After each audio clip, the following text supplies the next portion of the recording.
Hello, good morning to all of you. मेरे channel पे आप सभी का स्वागत है। फ्रेंड्स, आज इस वीडियो में हम देखने जा रहे हैं एसएससी जीडी का रीजनिंग का पेपर। ये पेपर 2018 का है और ये एग्ज़ाम हुआ था 6 मार्च 2019 को। वीडियो में आप देख पा रहे हैं कि इसमें परीक्षा की तिथि और कौन से शिफ्ट में हुआ था ये दिया गया है। तो चलिए देखते हैं क्या है क्वेश्चन। स्टार्ट करते हैं आज की वीडियो। चलिए देखते हैं पहला प्रश्न। उस विकल्प का चयन करें जो दर्पण के बाईं ओर रखे जाने पर दी गई आकृति की दर्पण छवि से सर्वाधिक मेल खाता है। तो इस फिगर के पास बाईं ओर यानी इस तरफ मिरर रखना है। तो कह रहा है कि तब मिरर में जो छवि बनेगी यानी दर्पण में जो छवि बनेगी वो क्या बनेगी। तो इसमें जो आपका राइट आंसर हो जाएगा वो हो जाएगा ऑप्शन ए। वो फिगर ऐसा बनेगा। चलिए देखते हैं नेक्स्ट क्वेश्चन। एक निश्चित कूट में NaP को MZO के रूप में कूटबद्ध किया गया है। उसी कोड में स्नीज SNEEZE को किस रूप में कूटबद्ध किया जाता है। तो चलिए देखते हैं कि ये कैसे सॉल्व हो रहा है। देखिए पहले इसका सॉल्यूशन देखते हैं कि NaP MZO कैसे हो रहा है। ठीक है, तो ये हो रहा है n के बाद m आ रहा है यानी कि -1 हो रहा है। एक स्थान पीछे का लिया जा रहा है तो -1 हुआ। a का z हो रहा है, यहाँ भी -1 हो रहा है। p का o हो रहा है तो यहाँ भी आपका -1 हो रहा है। ठीक है, अब ये देखिए ये जो वर्ड है इसमें 3 अल्फ़ाबेट हैं और इसमें भी 3 अल्फ़ाबेट हैं, लेकिन स्नीज में 6 हैं।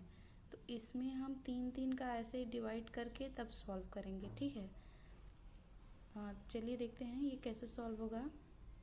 तो S-1 अगर करेंगे, सभी में -1 था, 3-3 का आप ये ले लीजिए। S का -1 करेंगे तो आएगा R, N का -1 करेंगे तो आएगा M और E का -1 करेंगे तो आएगा D। अब इन तीनों का देखते हैं। E का -1 करेंगे आएगा D, Z का -1 करेंगे आएगा Y आएगा ये, E का -1 करेंगे तो D आएगा, यानी RMD DYD। इसमें आपका जो राइट आंसर हो जाएगा वो हो जाएगा ऑप्शन नंबर ए। ये आपका करेक्ट है। चलिए देखते हैं नेक्स्ट क्वेश्चन। कह रहा है दिए गए कथनों के बाद 2 निष्कर्ष 1 और 2 दिए गए हैं। यह मानते हुए कि कथनों में दी गई जानकारी सत्य है, भले ही सर्वज्ञात तथ्यों से भिन्न प्रतीत होती हो, और यह निर्णय करें कि कौन सा निष्कर्ष तार्किक और निश्चित रूप से कथन में दी गई जानकारी का अनुसरण करता है या करते हैं। देखते हैं। देखिए कथन कह रहा है कि कुछ चम्मचें ग्लासें हैं। ठीक है, तो इसमें आपका वेन डायग्राम बनेगा। वेन डायग्राम का करके ये सॉल्व होगा। देखिए कुछ चम्मचें ग्लासें हैं। ठीक है, यानी कि ये आपका चम्मचें हैं। अब कुछ चम्मचें ग्लासें हैं तो ये आपका ग्लासें हैं। ठीक है, और सभी टेढ़ी चम्मच हैं, यानी जितनी भी टेढ़ी है वो सभी चम्मच है। तो ये हो गया आपका सभी टेढ़ी चम्मच है। ये सेंटर में बनेगा, इस तरह से गलत बन गया था। ठीक है, इस तरह से बनेगा ये। अब देखिए निष्कर्ष क्या कह रहा है। निष्कर्ष कह रहा है कुछ टेढ़ी ग्लासें हैं, कुछ टेढ़ी ग्लासें हैं, यानी कि टेढ़ी है ये जो बीच वाला है और ग्लास है ये इस तरफ वाला, ये ग्लास है और ये टेढ़ी है, तो ये गलत हो गया।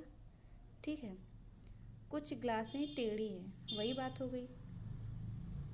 कुछ ग्लासें टेढ़ी हैं यानी कि ये, तो ये भी गलत है।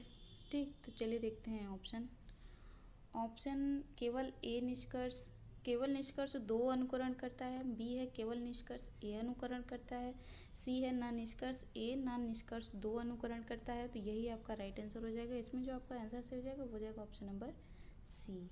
ठीक है, नेक्स्ट देखते हैं। दिए गए प्रश्न आकृति के अनुसार एक कागज को मोड़कर काटा जाता है। इस कागज को खोलने पर दी गई उत्तर आकृतियों में से कौन सी आकृति दिखाई देगी। ये क्वेश्चन है और ये इसका ऑप्शन है नीचे। देखिए पहले पेपर को एक्स फिगर में देखिए, पहले पेपर को एक बार मोड़ रहा है, फिर उसे इस तरफ से मोड़ रहा है, फिर यहाँ पे कट लगा रहा है। तो जब इस फिगर को हम खोलेंगे इसमें आपका ऑप्शन नंबर ए करेक्ट हो जाएगा। वो फिगर ऐसे बनेगा, मतलब वो पेपर का जो कट आएगा वो इस तरह से आएगा। ठीक है, नेक्स्ट देखते हैं। उस वेन आरेख का चयन करें जो दिए गए 3 वर्गों के बीच संबंध को सर्वोत्तम दर्शाता है। कपड़ा, टी शर्ट, पतलून। तो चारों ऑप्शन देखते हैं। इसमें जो आपका राइट आंसर हो जाएगा वो हो जाएगा ऑप्शन नंबर सी, ये आपका करेक्ट हो जाएगा। नेक्स्ट देखते हैं। निम्नलिखित में से कौन सी उत्तर आकृति दी गई आकृति को पूरा करेगी। तो यहाँ पे कौन सा ऑप्शन आएगा कि ये फिगर पूरा हो जाए। तो देखते हैं क्या क्या है ऑप्शन। तो प्रश्न नंबर 6 का जो राइट आंसर हो जाएगा वो हो जाएगा आपका ऑप्शन नंबर बी। नेक्स्ट देखते हैं। 4 विकल्प दिए गए हैं जिनमें से 3 किसी तरह से समान है जबकि एक अलग है। असंगत विकल्प का चयन करें। तो ये जो आपका ऑप्शन है 4, जूम कर लेते हैं। देखिए 125 है तो ये 5 का क्यूब है। ठीक है, 1331 है, ये 11 का क्यूब है। और 729 9 का क्यूब है। लेकिन 75 किसी का भी क्यूब नहीं है, तो इसमें आपका राइट आंसर ए हो जाएगा। नेक्स्ट देखते हैं। दिए गए समीकरण को संतुलित करने के लिए स्टार चिन्हों का स्थान लेने के लिए गणितीय चिन्हों के सही संयोजन का चयन करें। तो देखिए, अगर इस इक्वेशन को हम सॉल्व करेंगे तो या तो आपका बराबर का निशान यहाँ आएगा या तो यहाँ आएगा। ठीक है, तो अभी के लिए इसके यहाँ पे बराबर का निशान मान के सॉल्व करते हैं। तो इसमें आपका ऑप्शन नंबर डी जो है वो करेक्ट हो जाएगा। ये हो जाएगा आपका 54 6 + 5 = 14, ये इक्वल टू है। सॉल्व कर लीजिए, आपका आ जाएगा ऑप्शन नंबर डी इसमें करेक्ट है। दिए गए विकल्पों में से संबंधित शब्द युगल का चयन करें। अफ़गानिस्तान, काबुल। जिस तरह अफ़गानिस्तान से संबंधित है काबुल, यानी कि अफ़गानिस्तान की राजधानी है काबुल, उसी तरह इस ऑप्शन में से बताना है कि कौन सा जो शब्द युगल है वो सही है। तो इसमें जो आपका ऑप्शन नंबर सी है वो करेक्ट हो जाएगा। चीन की राजधानी है बीजिंग, ये सही है। चलिए बढ़ते हैं नेक्स्ट क्वेश्चन की तरफ। उस विकल्प का चयन करें जो सही रूप में रिक्त स्थान की पूर्ति करते हुए श्रृंखला को पूरा करे। ठीक है, इसमें देखिए जो हर है वो समान है, यानी कि जो अगली संख्या होगी उसके अपॉन भी 2 ही रहेगा। ऊपर देखते हैं कैसे बढ़ रहा है। देखिए 3 से 5 यानी +2, 5 से 7 +2, 7 से 9 +2 और 9 से 11 +2। तो 11 में +2 करेंगे तो आएगा आपका 13। ऑप्शन नंबर डी इसमें आपका करेक्ट हो जाएगा, 13/2। नेक्स्ट देखते हैं। उस विकल्प का चयन करें जो सही रूप में रिक्त स्थान की पूर्ति करते हुए श्रृंखला को पूरा करे।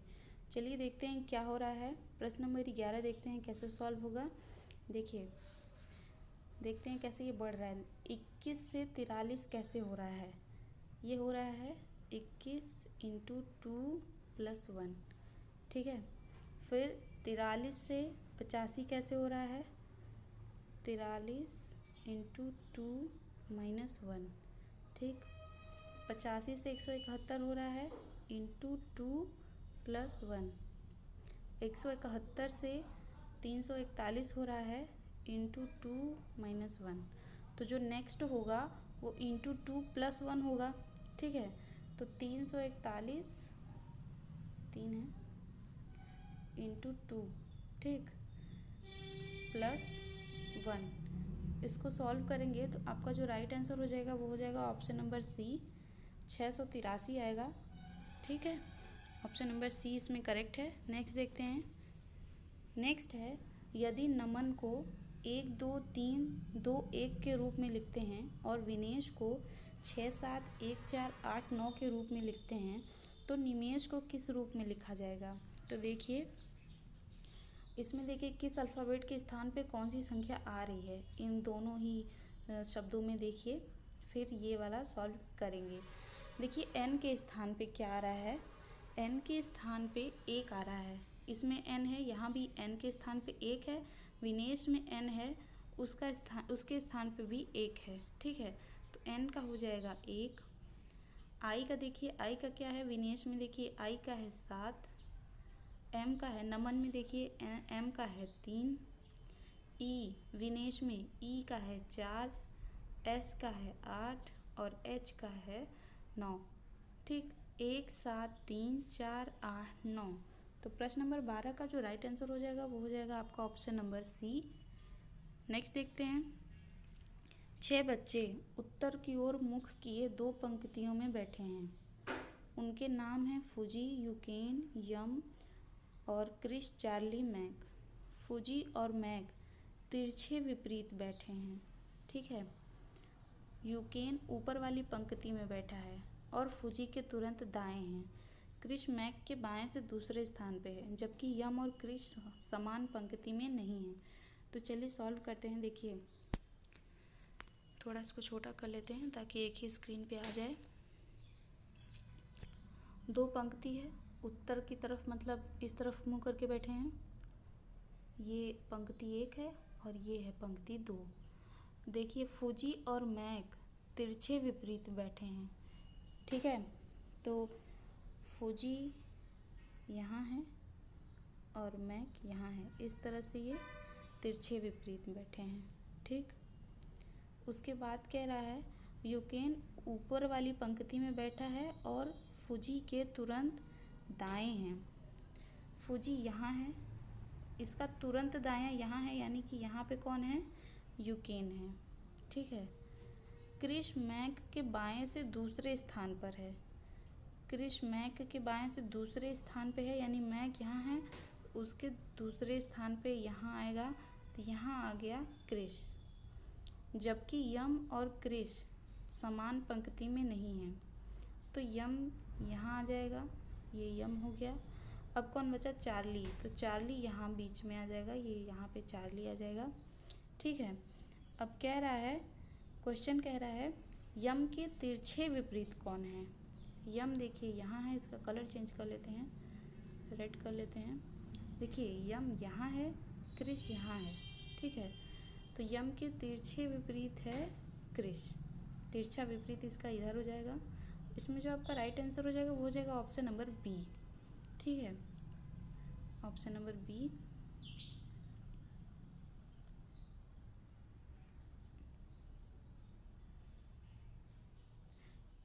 चलिए नेक्स्ट देखते हैं। प्रश्न नंबर 14, उस विकल्प का चयन करें जो तीसरे पद से उसी तरह से संबंधित है जिस प्रकार दूसरा पद पहले पद से संबंधित है। ठीक है, यानी कि इसमें बताना है GPLS 54 के से जिस तरह से संबंधित है उसी तरह से WGS के किस अंक से संबंधित है।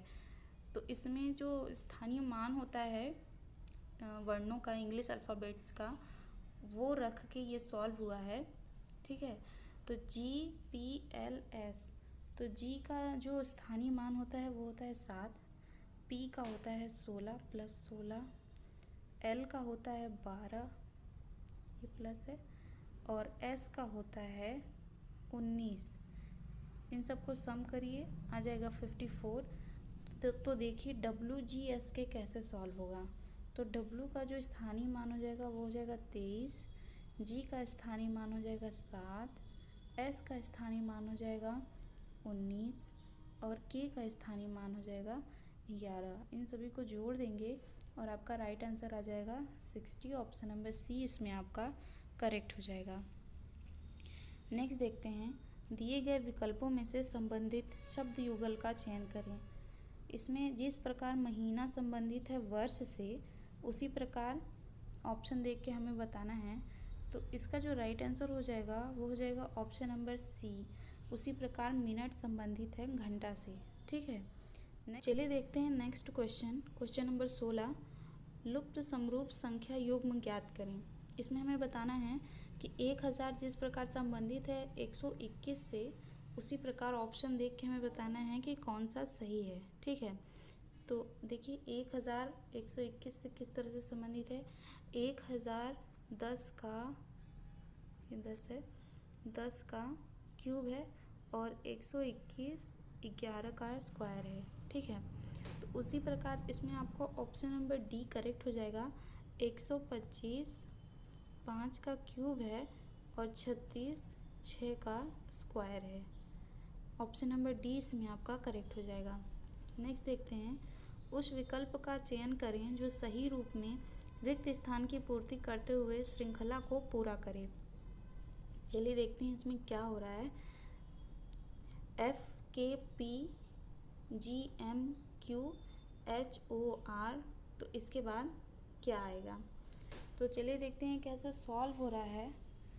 तो पहले देखिए, F से G हो रहा है +1, K से M हो रहा है +2, P से Q हो रहा है +1, उसी प्रकार G से H हो रहा है +1, M से O हो रहा है +2, Q से R हो रहा है +1।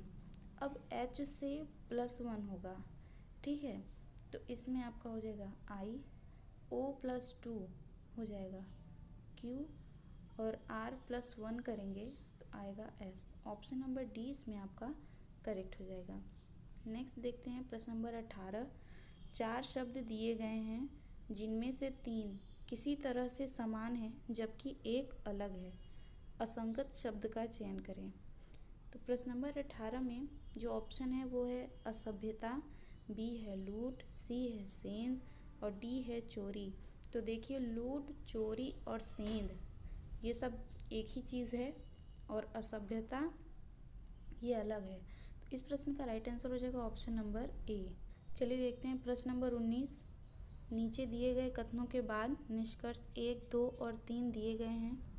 यह मानते हुए कि कथनों में दी गई जानकारी सत्य है, भले ही वह सर्वज्ञात तथ्यों से भिन्न प्रतीत होती हो, और यह निर्णय करें कि कौन से निष्कर्ष तार्किक और निश्चित रूप से कथन में दी गई जानकारी का अनुकरण करते हैं। तो देखिए, ये कथन है, ये निष्कर्ष और उसके नीचे ये आपका आंसर है सभी ऑप्शन का। सॉल्व करते हैं इसको। कह रहा है कुछ महिलाएं कमज़ोर हैं। ये कुछ महिलाएं हैं, कुछ महिलाएं कमज़ोर हैं, ये महिलाएं हैं, ये कमज़ोर हैं। अब कुछ कमज़ोर स्त्री है, यानी कुछ कमज़ोर स्त्री है। सभी स्त्रियां लौ हैं। सभी, ये केवल इसके बॉर्डर पे ही आएगा, वो कमज़ोर में नहीं जाएगा। सभी स्त्रियां लौ हैं, यानी ये लौ है। और सभी लौ सोना है। अब सभी लौ सोना है, ये सोना है। ठीक है, निष्कर्ष कह रहा है कुछ कमज़ोर लौ हैं। पेन का कलर चेंज करते हैं। ये कमज़ोर है और ये लौ है। ठीक है, तो पहला वाला सही है। कुछ सोना कमज़ोर है, तो कुछ सोना भी कमज़ोर है। ये सोना था और ये कमज़ोर था, तो कुछ सोना भी कमज़ोर है। कुछ महिलाएं स्त्रियां हैं। स्त्री ये वाला था और महिला ये वाला था, तो ये तीसरा अनुकरण जो है वो गलत है। ठीक है, पहला दूसरा सही है, तीसरा गलत है। तो देखिए ऑप्शन में क्या कह रहा है, केवल 2 और 3 अनुकरण करते हैं, केवल 1 और 3 अनुकरण करते हैं, केवल 1 और 2 अनुकरण करते हैं, और डी है 1, 2 और 3 सभी अनुकरण करते हैं। तो इसमें आपका ऑप्शन नंबर सी जो है वो करेक्ट हो जाएगा। आगे बढ़ते हैं, देखते हैं प्रश्न नंबर 20। उस विकल्प आकृति का चयन करें जिसमें प्रश्न आकृति छिपी हुई है। ठीक है, तो ये आपका प्रश्न आकृति है, ये बताना है कि कौन से फिगर में है। तो ये आपका चारों ऑप्शन है।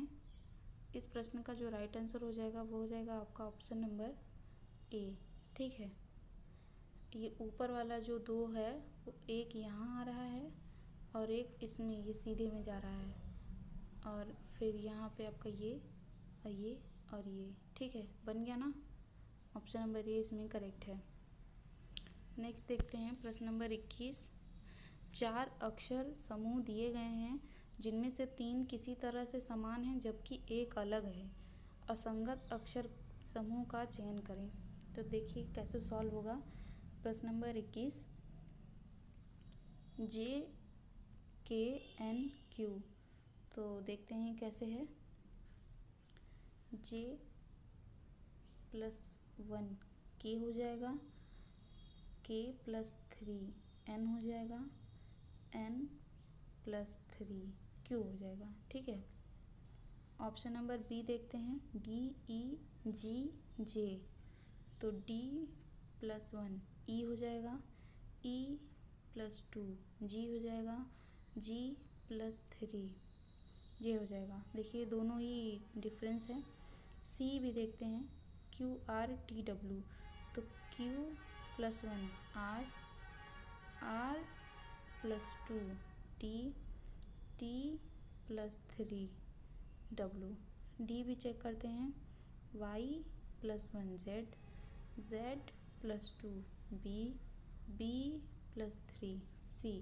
तो इसमें आपका राइट आंसर हो जाएगा, वो हो जाएगा option number A.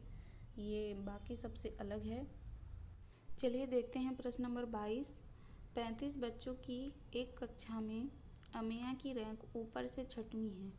Any Ameya से 7 रैंक नीचे है। एनी की रैंक नीचे से क्या है? तो देखिए अमेया की रैंक है 6वीं और एनी उससे 7 रैंक नीचे है, तो उसकी रैंक क्या हो जाएगी? 6 + 7 13 हो जाएगी उसकी रैंक। यानी कि ऊपर से जो एनी की रैंक हो जाएगी वो हो जाएगी 13। अब नीचे से उसकी रैंक निकालने के लिए हम कुल बच्चों की संख्या है 35 - 13 + 1, तो आ जाएगा आपका 23। तो नीचे से एनी की रैंक हो जाएगी 23। ऑप्शन नंबर सी इसमें आपका करेक्ट हो जाएगा। नेक्स्ट देखते हैं, दिए गए आकृति श्रृंखला में आगे आने वाले विकल्प को चुनें। ये प्रश्न है और ये इसका ऑप्शन है। तो इसमें जो आपका राइट आंसर हो जाएगा वो हो जाएगा ऑप्शन नंबर डी, ये करेक्ट हो जाएगा। नेक्स्ट देखते हैं, 8 व्यक्ति ABCDEFG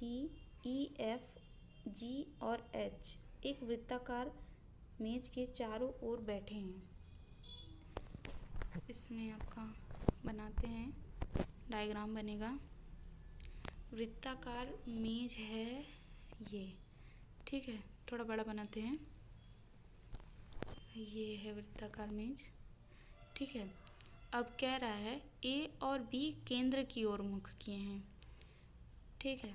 तो मान लेते हैं यहाँ कहीं ए बैठा है, यहाँ ए है। ये केंद्र की ओर मुख किए हैं यानी कि अंदर की तरफ मुख करने से क्या होगा कि जो उनका हाथ का डायरेक्शन है वो चेंज हो जाएगा, ठीक है। तो हमें ध्यान देना है कि कौन केंद्र के अंदर की तरफ मुँह करके बैठा है और कौन बाहर की तरफ मुँह करके बैठा है, जबकि अन्य 6 व्यक्ति केंद्र से विपरीत मुख किए हुए हैं, ठीक है। यानी कि ए और बी को छोड़ के बाकी सब बाहर की तरफ मुँह करके बैठेंगे, तो उनके हाथ का जो डायरेक्शन है वो चेंज हो जाएगा। ए और एच के दाएं से दूसरे स्थान पर बैठा है।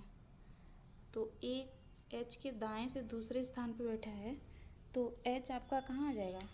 एच आ जाएगा आपका यहाँ। अब एच बाहर की तरफ यानी इधर की तरफ मुँह करके बैठा है, तो इसका दायां आएगा इधर। अब इसके दाएं से दूसरे स्थान पे बैठा है ए, तो यहाँ बीच में कोई और है, और एच के दाएं से दूसरे स्थान पे ए बैठा है। अब बी कहाँ बैठा है? बी ए के बाएं से तीसरे स्थान पे बैठा है। ए का जो मुख है वो अंदर की तरफ है, तो उसका बायां चेंज हो जाएगा, तो उसका बायां आएगा इधर। तो यहाँ पे कोई एक यहाँ आ जाएगा पहला स्थान, यहाँ आ जाएगा दूसरा स्थान, यहाँ आ जाएगा तीसरा स्थान, यहाँ आ जाएगा बी, ठीक है। बी यहाँ बैठ गया। अब देखिए क्या है कि डी जी के दाएं से दूसरे स्थान पर बैठा है। जो डी है वो जी के दाएं से दूसरे स्थान पर बैठा है। अब जी कहाँ है? जी न बी का ही निकटतम पड़ोसी है न ए का ही निकटतम पड़ोसी है, यानी जो बी है वो ए के भी दोनों तरफ से कहीं नहीं है, बी के भी दोनों तरफ से कहीं नहीं है। अब जो जी है वो आएगा यहाँ, ठीक है, यहाँ आ गया जी। और जी के दाएं से दूसरे स्थान पर कौन है, डी। तो जी का जो मुख है वो बाहर की तरफ है, तो इसके दाएं से जब डी आएगा तो डी आएगा यहाँ। ये इतना मिल गया। अब देखिए ई और एफ तुरंत पड़ोसी हैं और के विपरीत मुख किए हुए बैठे हैं। अब देखिए ए और एफ दोनों एकदम बगल बगल में हैं। अब यहाँ पर तो एक ही स्थान खाली है, तो ई और एफ यहाँ कहीं आ जाएंगे, ठीक है। अब चाहे आप यहाँ पे ई कर लीजिए, चाहे यहाँ पे एफ कर लीजिए, यहाँ पे। अब जो ये एक स्थान बचा वो किसका है, वो सी का है, ठीक है। अब पूछ रहा है डी के सापेक्ष सी का क्या स्थान है। कलर चेंज करते हैं पेन का। देखिए डी है यहाँ, सी है यहाँ, तो डी के सापेक्ष, डी का मुख किधर है, बाहर की तरफ है, तो डी के सापेक्ष सी का क्या स्थान हो जाएगा, यहाँ से यहाँ। तो इसमें आपका राइट आंसर हो जाएगा, वो हो जाएगा ऑप्शन नंबर सी, बी, बाएं से तीसरा। डी का बायां आएगा इधर, एच हो जाएगा पहला स्थान, जी हो जाएगा दूसरा स्थान और सी हो जाएगा तीसरा स्थान, ठीक है, बाएं से तीसरा। चलिए देखते हैं नेक्स्ट क्वेश्चन। प्रश्न नंबर 25, दिए गए विकल्पों में से लुप्त संख्या ज्ञात करें। देखिए कैसे सॉल्व होगा, इसका सॉल्व देखते हैं। लुप्त संख्या कहाँ है, यहाँ है लुप्त संख्या। चलिए देखिए कैसे सॉल्व हो रहा है। देखिए ये 2 है, 2 और 7 का मल्टीप्लाई करने पर आ रहा है 14, 2 और 10 का मल्टीप्लाई करने पे आ रहा है 20, 7 और 8 का मल्टीप्लाई करने पर आ रहा है 56। तो 10 और किसका मल्टीप्लाई होगा, 10 और 8 का मल्टीप्लाई होगा, ठीक है।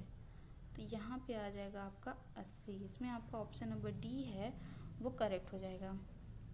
तो फ्रेंड्स इस वीडियो में इतना ही। इसमें हम सिर्फ रीजनिंग का ही क्वेश्चन देखने वाले थे।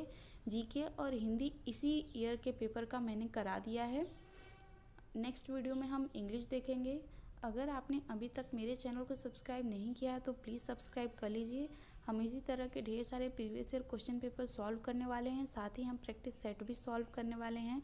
इसके अलावा जो महत्वपूर्ण विषय है, टॉपिक है, उस पर हम नोट्स और क्विज़ भी देखेंगे। तो अगर अभी तक आपने मेरे चैनल को सब्सक्राइब नहीं किया है तो प्लीज़ सब्सक्राइब करके बेल आइकन को प्रेस कर लीजिए ताकि कोई भी वीडियो की नोटिफिकेशन मिस ना हो सके।